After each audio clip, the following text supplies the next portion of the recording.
আসসালামু আলাইকুম এভরিওয়ান। তো দেখতে পাচ্ছেন আমি এই মুহূর্তে বাঘা মসজিদের সামনে অবস্থান করছি। তো মূল উদ্দেশ্য নিয়ে আসছিলাম আমি এবং আমার বড় ভাই যে বাঘা মেলা ঘুরবো। তো জীবনে ফার্স্ট টাইম আমি এই মেলায় আসছি, এর আগে আমি কোনোদিন আসি নাই।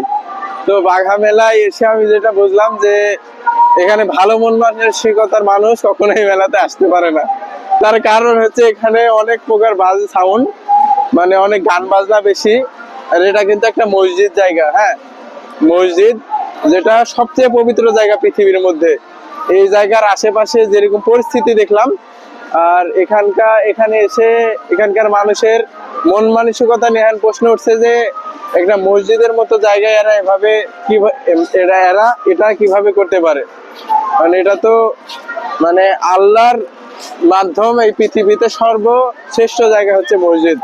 আর এই মসজিদের আশেপাশে এরা যেটা করতেছে আসলে এটা আমার ভালো লাগার বিষয় না, বা আমার মতো মন মাইন্ড যারা একটু ইসলামের জ্ঞান আছে আমার বিশ্বাস তাদেরও ভালো লাগবে না।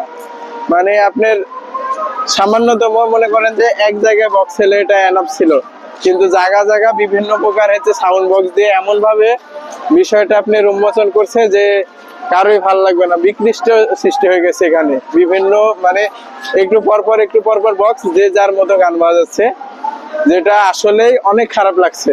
তো আশা করি আপনারা যারা আসেন এখানে এই মেলায়, বিশেষ করে আপনারা যারা ঘুরতে আসেন, তাদের উদ্দেশ্যে একটা কথা বলবো যে আপনাদের কেমন লাগে বিষয়টি অবশ্যই কমেন্টের মাধ্যমে আমাকে জানাবেন। বিষয়টা কিন্তু আমার ভালো লাগে নাই। তো আপনারা যারা ঘুরতে আসেন বাঘা মেলায়, আপনাদের কেমন লাগে অবশ্যই কমেন্ট করে বলবেন। আসসালামু আলাইকুম।